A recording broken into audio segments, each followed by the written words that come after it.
Hi, my name's Marion Hewitt of Protea Solutions, and I'm here talking to Tracey George, who's the Chief Operating Officer for TPP. And we are going to spend a few minutes chatting about mental health first aid.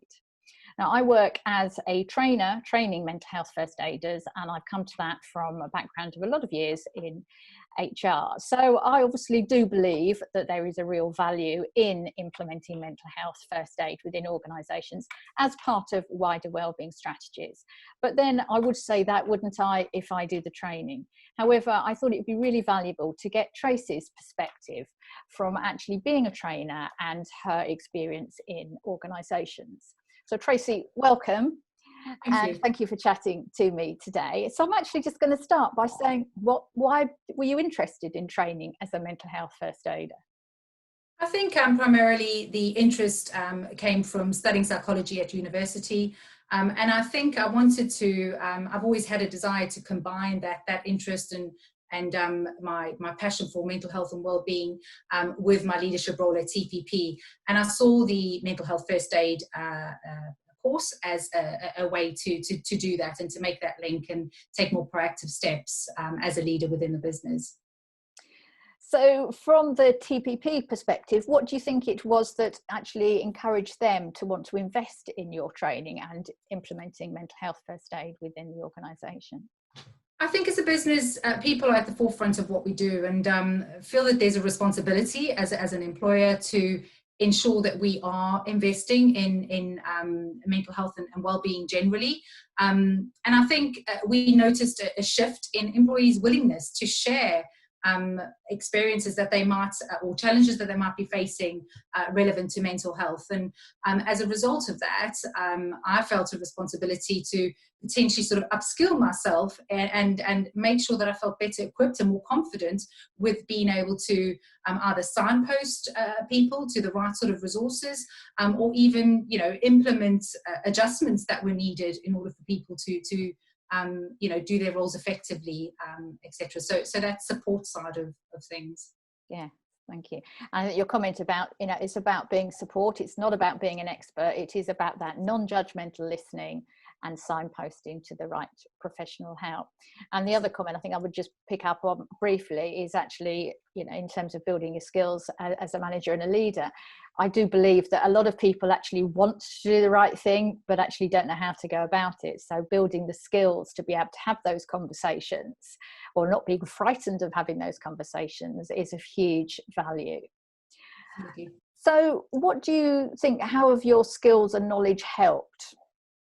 Yeah, I think the main sort of takeaway from me doing the course was a willingness to share my own experiences and challenges that I've faced, from a mental health perspective, and thinking more specifically to an example.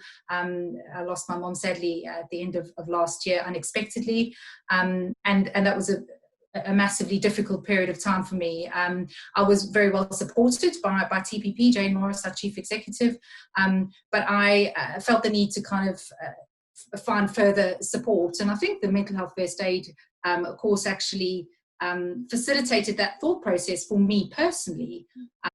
So I did seek out support through cruise bereavement care, and further support around anxiety from our GP, around cognitive behavioural therapy, also as a result of the kind of bereavement. So from a personal experience, I find that really powerful. My willingness to share my experience is really important within the business, and hopefully that goes some way in making people feel more comfortable in sharing their own experiences as well.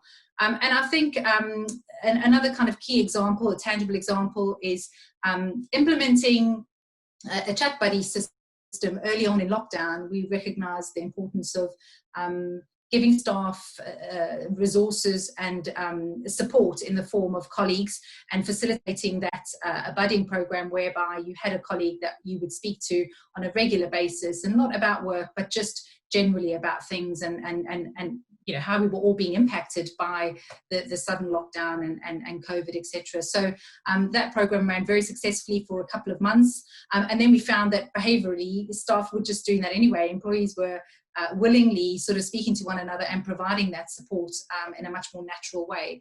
And that obviously went some way in sort of mitigating loneliness and anxiety, and everything that sort of comes potentially that could lead on from that and be, you know, more severe. So that's another example of something that, you know, we've implemented, and that's been quite successful in that respect. Thank you. I think that's a brilliant example of where it doesn't actually have to be anything complicated. It doesn't cost money, it doesn't take a huge amount of time, but it's an easy way of people feeling supported. And also I want to acknowledge and thank you for sharing your story. I do believe that it's actually a huge part of our role as first aiders to actually be working to reduce the stigma and discrimination. So actually people feel able to talk about how they are, and people sharing their stories themselves, I think is a big way of starting that process.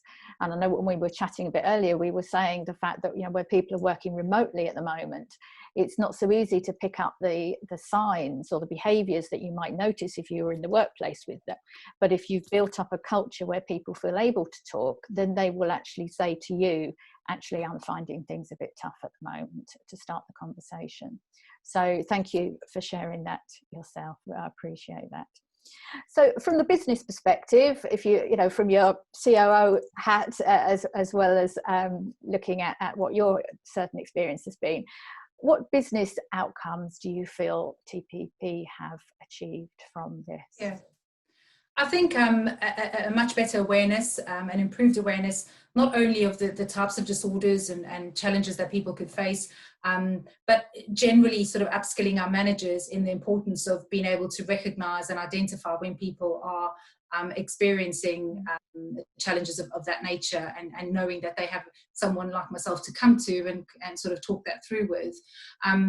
We've also really improved our communication. So, you know, this is a very good example of that, where, you know, we don't just say that we value mental health and well-being. We've taken proactive steps to communicate that, not just with our employees, but also with stakeholders and job seekers and clients, and share resources in that way. So that's been a really sort of proactive outcome. And sharing information on our employee assistance program as well. I think we're much more, we're more frequently sharing information on that as a resource for staff. We've also increased our signposting resources, or improved, shall I say. So we have a directory on our website for job seekers and employees to access various charities or different types of support services that are available for different sort of needs, whether that's stress relevant to financial issues, or mental health generally. All those resources are available. And the last thing that I would probably say from a more business perspective, I think one of the important factors for me and for any other organisations to consider is the link between diversity and inclusion and mental health and well-being generally. I mean, I think it's linked to many factors or facets to the business, but in particular, when you look at that diversity and inclusion piece, I think if you are an employer that genuinely sort of champions and ensures that mental health and well-being is at the forefront of what you do, then you are much more inclined to attract a diverse workforce. And we all know the benefits of that. But more importantly, you will actually retain those people, because it's an inclusive environment where people feel they can be themselves despite any challenges that they might be going through, or additional support that they may need in order to be effective as employees. So that would be my sort of final point, and it's definitely been something that we have seen as an advantage of embracing the mental health first aid approach to our strategy.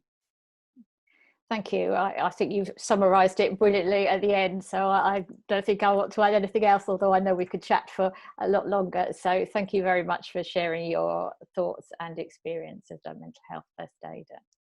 Thank you, Marion. Thanks for having me.